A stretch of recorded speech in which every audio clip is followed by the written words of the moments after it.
李亞鵬有小三唔係今日嘅事啦，新歡巨兇阿如光明正大陪李亞鵬遊倫敦，衰花心衰爛滾，最衰都係貪得無厭，呢樣先令王菲死心啊！李亞鵬逼攞1億搞地產，王菲單方面入紙離婚。李亞鵬同王菲喺新疆辦理離婚手續，阿菲返北京嘅時候就眼濕濕。話說兩個人離婚最大嘅死因都係因為個錢字。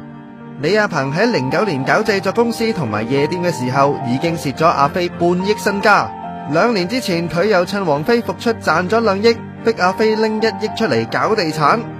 貪得無厭嘅李亞鵬終於令阿菲死心，單方面入紙申請離婚。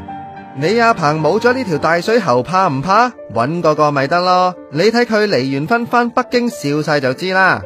原來佢喺半年前識咗個北京巨兇有錢女阿如，聽講仲係佢好朋友楊坤介紹，兩個人打得火熱，早排仲陪李亞鵬同細女李嫣遊倫敦。